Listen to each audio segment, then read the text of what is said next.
My name is Victoria Hale. I'm 34 years old, and the night my marriage was supposed to end began with my mother-in-law sliding divorce papers across the Christmas dinner table as if she were offering dessert.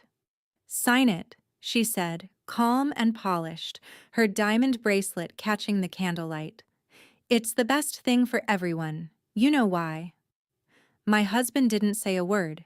He just kept staring into his wine glass, like the answer to his cowardice was floating somewhere between the red reflections and the crystal stem. Around us, the entire Harvin family sat frozen in expensive silence. No one reached for their fork. No one asked a question. No one told her she had gone too far. They were all waiting for me to collapse, to cry, to plead, to make this easier for them. Instead, I picked up the pen. 3 days earlier, I had uncovered something I was never supposed to find. Something uglier than cheating, uglier than betrayal, uglier than the quiet disrespect that had been poisoning my marriage for years. I had found documents, transfers, recordings, dates, and one hidden truth powerful enough to crack open everything this family had spent years polishing and protecting. So I signed my name carefully, like I was autographing the first page of their downfall. The moment I finished, my best friend stepped forward from the far end of the table and placed a sealed envelope in front of my mother-in-law. "Since tonight is all about honesty," she said, "you should open this too." My mother-in-law's fingers froze on the paper. For the first time all evening, her perfect expression slipped. I leaned back in my chair and looked straight at her. "Tell me this. Have you ever watched someone force you to sign what they thought was your ending while you were already holding the proof of theirs?"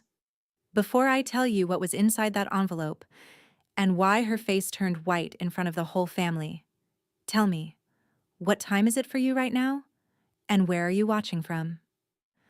I'm curious to see how far this story will travel. The woman sitting at the head of that Christmas table was Carol Harvin, and if you only met her once, you might mistake her for elegance instead of cruelty. She spoke softly, dressed perfectly, hosted beautifully, and controlled everything around her with the kind of smile that made people confuse good manners with goodness. She had spent decades building the Harvin family into a private kingdom of old money, public prestige, strategic philanthropy, and ruthless image management. She worshipped appearances the way other people worshipped God. Her son, Jason, had been raised inside that atmosphere from birth, shaped by it, trained by it, and rewarded for surrendering to it. When I met him, I didn't see any of that clearly. I saw intelligence, warmth, and the kind of tired gentleness that made me think he was different from the world he came from. We met in graduate school.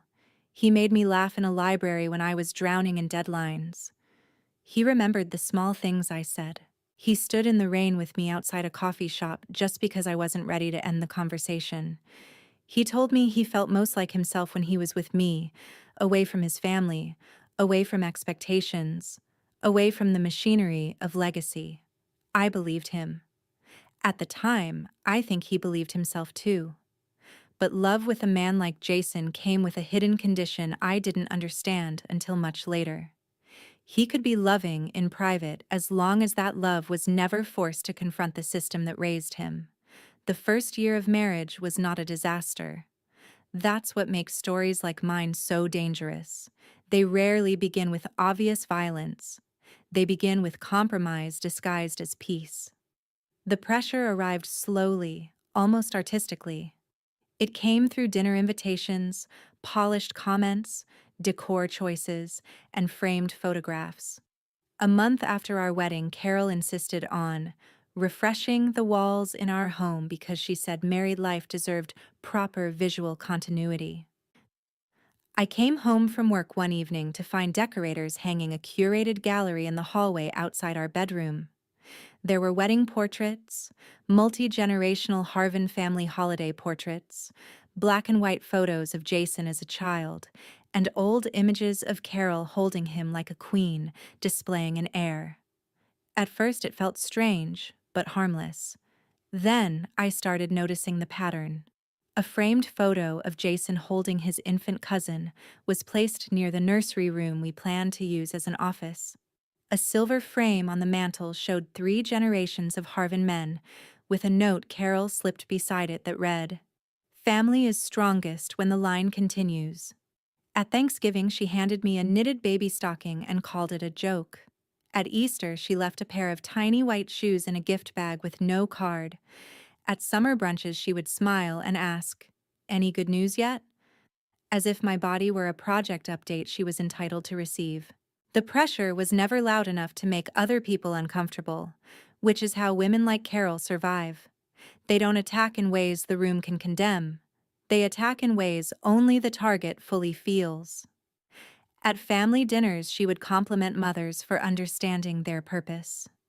At charity events, she would introduce me as our future mother of the next Harvin generation. The worst part was that she always did it in public, where reacting honestly would make me seem ungrateful, tense, or dramatic. Jason knew it bothered me. He saw me cry in bathrooms, go quiet in the car afterward, fall into bed exhausted from defending my dignity with smiles. But he always said some version of the same thing.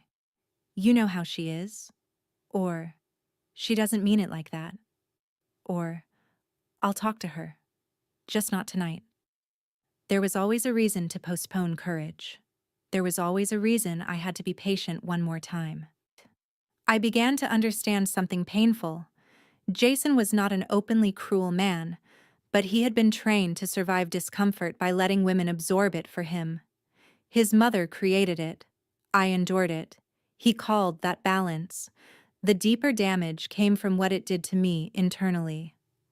I started questioning my own instincts, my own timeline, my own body. I had always imagined motherhood as something entered with joy, intention, and partnership. But inside the Harvin orbit, it started to feel like recruitment. I would lie awake at night and ask myself questions I never said out loud. Was I being loved, or was I being evaluated? If I had a child, would it be because I wanted one or because Carol needed a respectable grandchild to parade in public? Was I a wife, or was I a placeholder for the next stage of the family image? Those questions lodged inside me and stayed there. Then, 3 days before Christmas dinner, I noticed something that changed everything. I was standing in that hallway of family photographs, coat still on, handbag on my shoulder, when I saw that one of the newer frames had shifted slightly out of alignment. It was a recent charity gala photo of me, Jason, and Carol. Behind the glass, caught between the backing and the photograph, was a folded slip of paper. I assumed it was a receipt from the framer or some note from the decorator. I slid it out absent-mindedly and unfolded it. It was a bank transfer confirmation. The sender was one of Carol's private holding companies. The recipient was Lisa Mercer. At that moment, the name meant almost nothing to me. I had heard it once, maybe twice, in passing. An ex. A woman from before. A chapter supposedly closed. But the date on the transfer wasn't old. It was months after Jason and I got married. My eyes moved lower and landed on the memo line. It contained 4 words that made my blood turn cold. For the arrangement. Confidential. I stood there so long the house seemed to change shape around me. The framed photographs no longer looked sentimental. They looked staged. The hallway no longer looked curated. It looked watched. And for the first time in years, I felt the entire structure of my marriage shift beneath my feet. I called Emma that same night, and 10 seconds into the conversation, she told me not to confront anyone yet. Emma had known me since I was 19. She was not the friend who rushed to soothe. She was the friend who sat down beside you in the fire and asked where the smoke first started. She had never trusted Carol, and she trusted Jason only as far as his spine could be measured under pressure. When I sent her a photo of the transfer slip, she came over with takeout, a legal pad, and the focused expression of a woman who already suspected the truth was worse than the evidence. By midnight, we had a timeline spread across my kitchen table. By morning, Emma had pulled archived property records, company filings, social traces, and municipal hearing summaries. By noon, she found a photograph from years earlier that made my skin go numb. It showed Jason outside a county courthouse standing beside a dark-haired woman holding a small child. Carol was in the background, half turned away from the camera in oversized sunglasses. Jason was not touching the child, but he wasn't standing like a stranger either. The posture was wrong for distance. The posture was familiarity trying to look temporary. Emma printed the image and placed it in front of me without speaking. Then she handed me a partial court record from a sealed family dispute involving a child, a financial settlement, and non-disclosure terms. Most of the details had been redacted, but the visible names were enough. Carol Harvin, Lisa Mercer, a minor child. Victoria, Emma said quietly. You need to prepare yourself. I remember the room with painful clarity, the pale winter light through the window, the untouched coffee cooling between us, the Christmas song playing too cheerfully from someone else's house outside. I remember staring at the page and saying no, before my mind had even caught up to the shape of what I was seeing. Emma didn't dramatize it. She just laid out the pieces. Lisa had not simply been an ex. Lisa had been someone Carol actively paid. There had been a settlement. There had been legal containment. There had been a child involved. Are you telling me my husband has a child? I asked. Emma answered with the kind of care that hurts because it refuses to lie. I'm telling you there's enough here that the question can't be ignored anymore. I felt the room become sharper, not blurrier. Every detail around me gained edges. The grain of the table, the crack in my mug, the pressure behind my eyes. And then a deeper horror settled in as memory rearranged itself.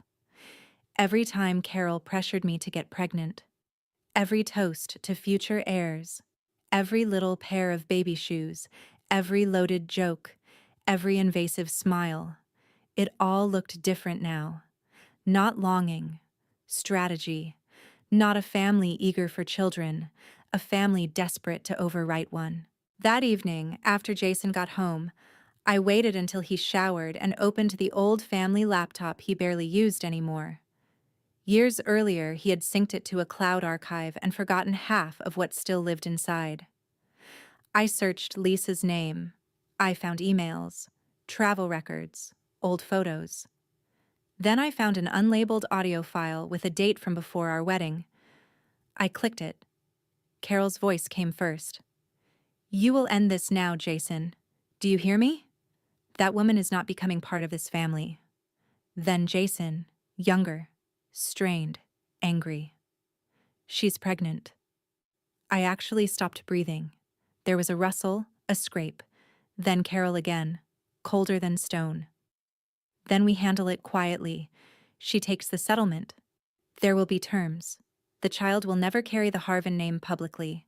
And when the time comes, you will marry appropriately. I had to pause the file because my hand was shaking too badly to keep listening. Then I pressed play again, because once truth has you by the throat, you either face it or spend the rest of your life pretending you didn't hear what you heard. Jason's voice sounded panicked.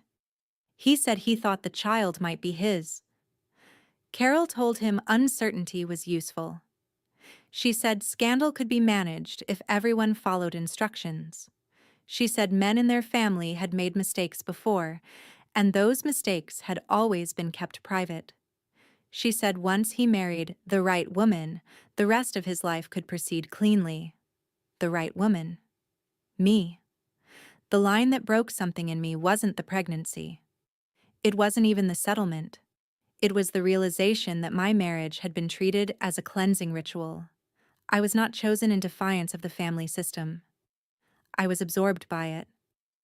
I copied the file to a private drive, forwarded it to a secure account, and backed up every document I had found. Then I sat on the kitchen floor until Emma arrived. When she listened to the recording, the color drained from her face too. This isn't just infidelity, she said. This is a constructed marriage. She was right. Jason had not simply hidden a past relationship. Carol had not simply meddled. Together, they had buried a woman, a child, and a truth that made every pressure she placed on my body feel strategic and sick. I asked the question that had already formed in my chest like broken glass. If the child is his, why pressure me so hard to get pregnant? Emma looked at the documents again, then at me. Because a legitimate public grandchild would reset the narrative, because once you had a baby, no one would look backward. That sentence altered me. It did not make me cry. It did not make me collapse. It made me still. There's a point in some betrayals where emotion burns off and leaves only precision. That night, I opened a new document on my laptop and titled it, "If They Try to Bury Me First." Then I started building my case. Every date, every transfer, every contradiction, every phrase from the recording, every social trace, every company entity linked to Carol. By the time dawn began thinning the darkness at the windows, I was no longer asking myself whether my life had been built on a lie. I was asking how much of theirs deserved to survive exposure. If the man you married had a hidden child and a mother who knew everything, would you forgive quietly? Or would you burn the entire stage down before they could keep performing on it? I confronted Jason the next afternoon, and I wish I could tell you he did something brave. I wish I could tell you he confessed immediately, fell apart honestly, chose truth over protection, and gave me even one reason to believe the man I loved still existed somewhere beneath the family programming. He didn't. He came home early, loosened his tie in the hallway, kissed my cheek, and asked if I was okay because I seemed quiet. Quiet. Men like Jason always call it quiet when what they really mean is that the woman in front of them has stopped performing ease. I told him I found something on the old laptop. He froze for 1 second, and in that single second I saw everything: panic, calculation, recognition. "What kind of something?" he asked. I didn't answer. I just turned the laptop toward him and pressed play. Carol's voice filled the kitchen. "You will end this now, Jason." By the time the recording reached the word pregnant, Jason had gone pale. By the time it ended, he looked like someone had been stripped in public. "Where did you get this?" he asked. That was his first instinct. Not, "Are you okay?" Not, "How much do you know?" Not, "I'm sorry." Access, exposure, control, the reflex of a guilty man. "You lied to me," I said. He started pacing. "It's not what you think." "Then explain what I'm misunderstanding about your mother arranging hush money around a child that may be yours." He dragged a hand through his hair and snapped back. "You shouldn't have gone through my files." That was the moment I knew he was still more afraid of being discovered than ashamed of what he'd done. I asked him point blank whether the child was his. He said he didn't know for certain. I asked whether he had ever really tried to find out. He said it was complicated.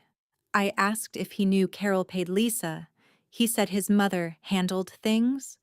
He said that like it was weather. Like women disappeared on their own when Carol decided the forecast needed improving. I pushed harder. I asked whether he married me knowing there had been a pregnancy, a settlement, and a child connected to that relationship. He said yes, but he claimed he believed the situation was over. Over for whom? Certainly not for Lisa. Certainly not for the child. Certainly not for me, whose marriage was now reassembling itself into something ugly and transactional. Then Jason did what weak men do when the truth corners them. He turned accusation into defense. He told me I was making everything bigger than it was. He told me I was emotional. He told me I was building a whole story out of fragments. He even said with a straight face that I had always had a tendency to spiral when I felt insecure. I remember going very still, not because I was wounded by the insult, but because I was witnessing the last mask come off. "Say it clearly," I told him. "You want me to believe the problem here is my reaction, not your deception." He didn't answer. He just looked exhausted, as if my pain were an administrative burden he hadn't scheduled for. I asked him whether he had contacted Lisa recently. He hesitated too long. That alone told me enough, but I kept going. Had he seen the child? Twice, he said, years apart under Carol's supervision. Had he sent money? Sometimes, through his mother's channels.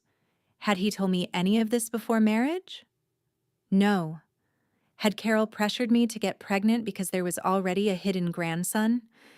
He said he didn't know what Carol's exact motives were, and the cowardice of that answer almost made me laugh. He always knew enough to obey, never enough to be held accountable. I stood there looking at the man I had defended, loved, trusted, and slept beside, and the truth became unbearable in its simplicity. Jason had allowed me to build a life inside a lie because telling the truth would have required conflict, and conflict with his mother was the one thing he had spent his entire life avoiding. Then I asked him if there was anything else, not just about Lisa, anything. He said no too quickly. That's when I knew there was more. I told him I didn't believe him. He told me I needed to calm down. I told him calm was the one thing he no longer had the right to ask from me. Then I did something strategic. I stepped away from emotion and moved into evidence. I told him I had copied the recording, the transfer slip, the court fragments, and the timeline. I told him Emma had backups. I told him if anything happened to those files, several people outside the family would receive them automatically. For the first time, genuine fear entered his face. "Victoria, please," he said. "Don't destroy everything because you're angry." Angry. As though anger were the illness instead of the evidence. I moved closer and lowered my voice. "You built our marriage on silence, let your mother use my body as a cover plan, and hid a child from me. Don't stand there and call the truth destruction just because you don't like who it's about to destroy." He sat down hard in one of the kitchen chairs and looked smaller than I had ever seen him. "What are you going to do?" he asked. I told him I hadn't decided yet. That was not entirely true. I had decided one thing already. I would not let Carol control the stage. If there was going to be a public family performance at Christmas, I would rewrite the ending. But before I could decide how to expose them, I needed one missing piece. I needed to hear the truth from Lisa herself. Not because I trusted her. I didn't. But because women who are buried by powerful families often carry the pieces that official records don't. So I asked Emma to arrange a meeting. And while Jason sat there asking for patience he had never once given me, I packed a small suitcase, copied the files again, and prepared for the next move. Before leaving, I turned back to him one last time and asked the only question that mattered. If your wife found proof that your mother erased another woman, and possibly your own child from the family story, would you call her irrational?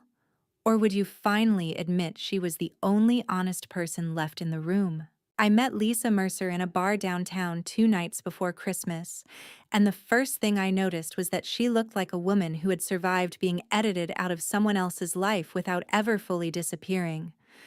She arrived in a dark coat, hair pinned back, posture guarded but not ashamed. Emma had chosen the place carefully, public enough for safety, private enough for truth. We sat in a back booth under dim amber lights while holiday songs played too softly to matter. I wasted no time. I put the transfer slip on the table, then the courthouse photo. Lisa looked at both and didn't even pretend not to recognize them. "So," she said quietly, "Carol finally lost control of the archives." I asked her if the child in the photo was Jason's. She looked at me for several seconds before answering. "Yes." There are moments when pain doesn't arrive like an explosion. It arrives like a lock clicking into place. Everything I had suspected settled into certainty. Jason had a son. Carol knew. Lisa knew. I was the wife brought in afterward, not as a partner in truth, but as a socially acceptable reset button. I asked how long Carol had been paying her.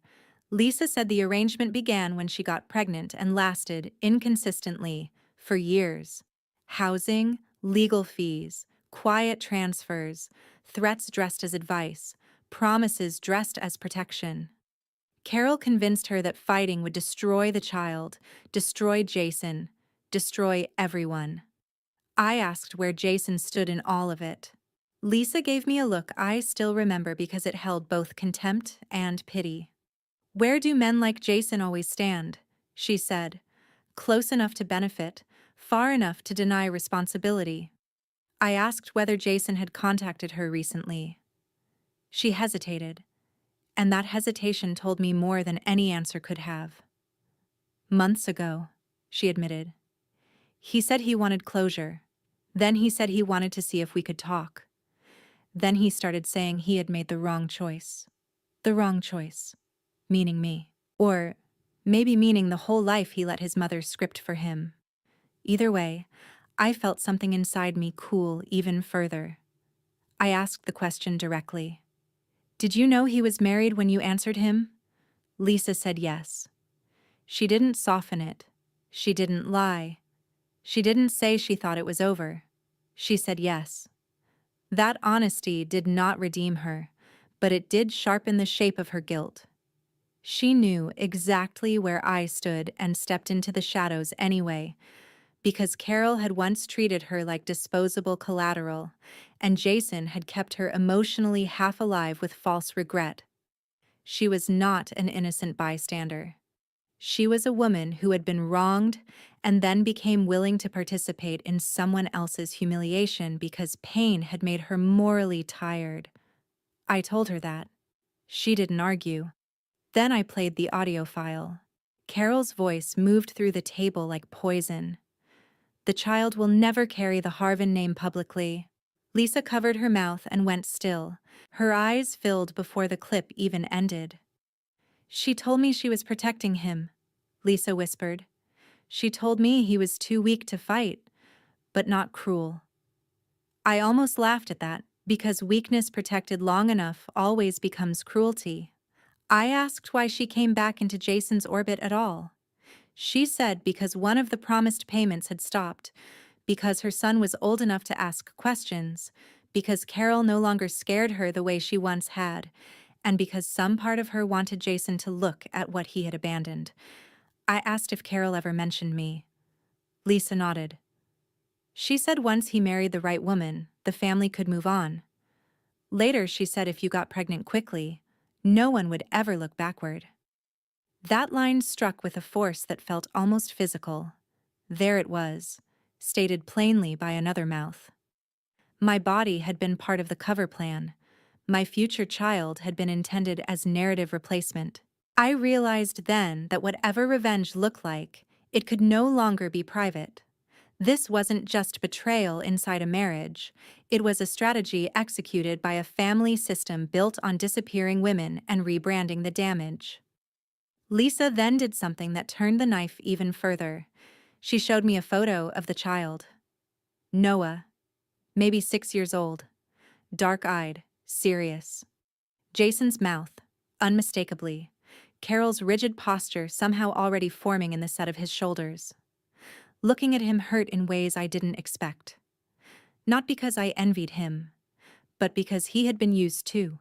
Hidden, contained, negotiated around like a liability. I asked Lisa whether she would tell the truth publicly if necessary. She said yes, but only if Noah's identity and safety were protected. That was fair.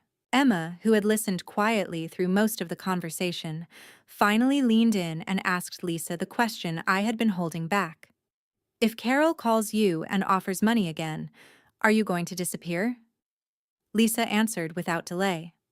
"Not this time." I believed her, and I also didn't fully trust her. Both things can exist at once. Before leaving, I looked at her and said something I needed her to hear. "What Carol did to you was monstrous. What Jason did to you was cowardly. But what you did by knowingly answering a married man was wrong too." She nodded once. "I know." I stood, put the documents back in my bag, and said, "Good, then help me end this properly." She asked what I was planning. I told her the truth. I'm going to let Carol stage her perfect Christmas dinner. Then I'm going to give her the ending she deserves. As Emma and I walked out into the cold, I felt no confusion left in me, only design. If the other woman says she didn't know, but she still keeps the old messages, still answers the married man, still waits at the edge of the old fire hoping it might warm her again, would you believe her? Or would you finally admit that some people don't mind being a secret as long as they still get to feel chosen? By the time I reached the car, my answer was clear. I was done asking to be chosen. I was ready to become the consequence. Christmas dinner at the Harvin estate began the way families like theirs preferred cruelty to begin.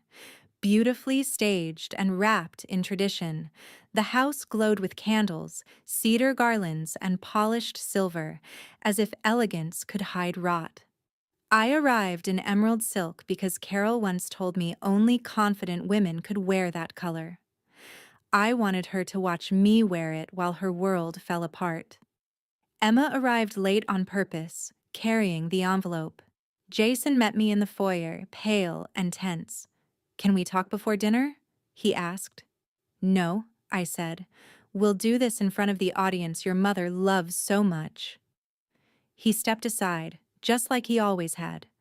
Dinner moved in perfect silence until Carol laid down her fork and smiled across the table. "There is one final family matter to settle tonight," she said. The family attorney stepped forward and placed a cream folder beside my plate. "Divorce papers. Already drafted. Already prepared." Carol folded her hands. "Sign it.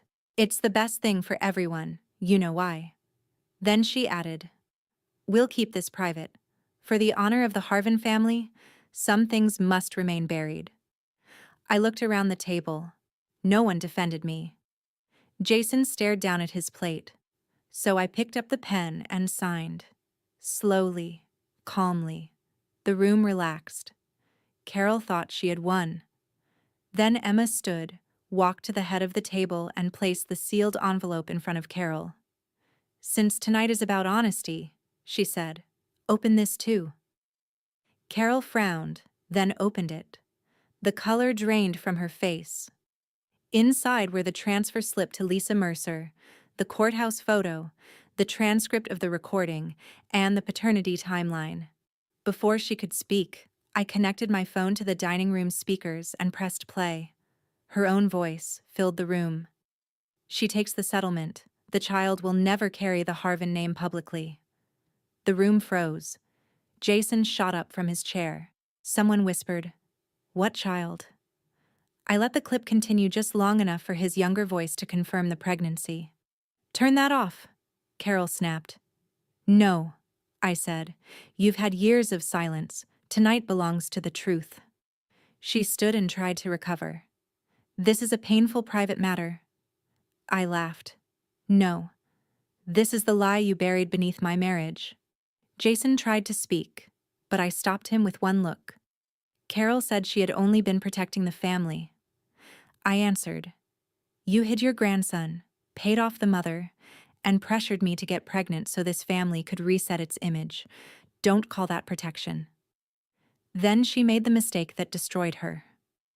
She looked at me and said, "You were supposed to help us clean this up." The silence was savage. "There it is," I said. "My body, my silence, my marriage. That was your plan." At that exact moment, the dining room doors opened and Lisa stepped inside. She stood tall, calm, and finished with hiding. Jason looked like the ground had vanished beneath him. Carol gripped her chair so hard her knuckles turned white. Lisa looked straight at her and said, "Your grandson has a name. It's Noah." The room exploded in whispers and shock. I placed a second folder on the table. "Copies of the financial records have already been secured," I said. "If anything happens to me, Emma, or Lisa, they go to your board, independent counsel, and reporters." Jason stared at me like he no longer knew me. Good. The woman they thought they could humiliate was gone. I stood, looked at Carol and Jason, and gave them the only truth they had earned. "You thought public humiliation would make me obedient?" I said. "All it did was make me precise." Then I walked out while snow fell over the front steps, and behind me the perfect Harvin Christmas finally began to collapse. The fallout started before sunrise. By the next morning, members of Carol's foundation board had resigned pending review. By afternoon, Jason's firm had suspended him as questions spread about the family scandal and the hidden payments. Reporters began asking whether shell entities and charitable money had been used to bury a personal secret. The Harvin name, once polished and untouchable, suddenly sounded dirty in every room Carol cared about. Jason called me again and again. When I answered once, he sounded broken. "I never wanted this," he said. "That's always been your problem," I told him. "You never wanted anything badly enough to choose it against your mother." He cried. He said he loved me. He said he had been scared.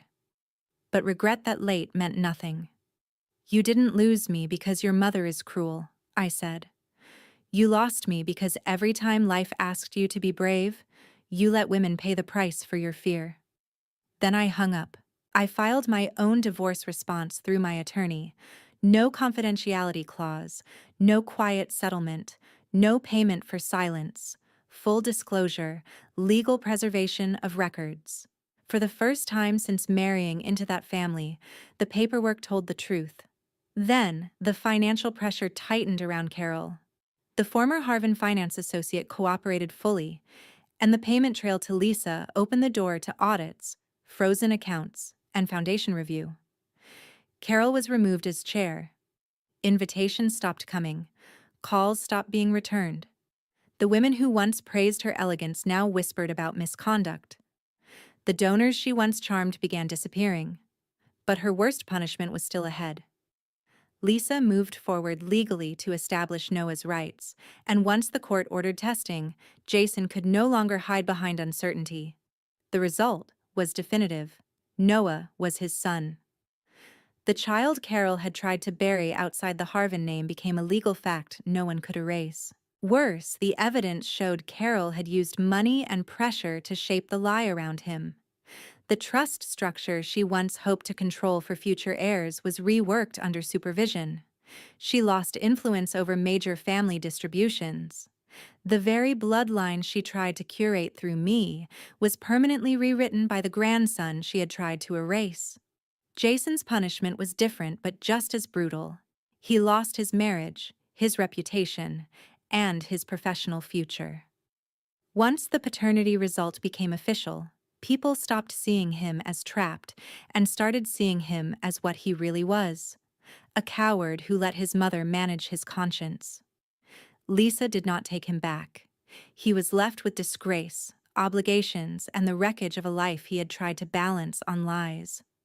A few weeks later, Carol requested a meeting in a conference room with attorneys present. She arrived in cream and pearls, but the effect was gone. She looked smaller, older, stripped down by exposure. She said she had wanted to protect the family. I looked at her and said, "You weren't protecting the family. You were protecting your control over who counted as family." That broke her. She cried, and in front of witnesses she apologized clearly. She admitted she used me. She admitted she humiliated me. She admitted she tried to use my marriage and my future child to clean up the family image she had built on lies. Her apology was entered into legal notes. Soon after, the Harvin Trust Committee removed her from the last of her influence. Properties were reassigned. Staff stopped answering to her. Her authority inside the family was over. She was not just embarrassed, she was exiled from the system she had spent decades ruling. I finalized the divorce and told the story on my own terms. The pressure, the silence, the hidden child, the obedient son, the polished cruelty disguised as family honor. Women everywhere recognized pieces of it, and that is how I knew I had done the right thing. I didn't need revenge and blood. I only needed the truth to enter the room before they could bury me with it. Carol lost her foundation, her power, her social standing, and the legacy she had spent her life controlling. Jason lost his wife, his reputation, and the excuse of being harmless. The Harvin name became tied not to honor, but to concealment, fraud, and the grandson they tried to erase. And I walked away with the one thing they never intended for me to keep: my voice. They forced me to protect their lies for too long. In the end, they lost everything. At Revenge Argon, our team works hard to create meaningful and engaging stories that entertain while sharing positive lessons. We want to assure our viewers that this is a fictional story, created to deliver educational messages, emotional insight, and valuable life lessons. After hearing this story, which character did you like the most, and why? We'd also love to know what kind of story topic you want us to create next, so please share your thoughts in the comments.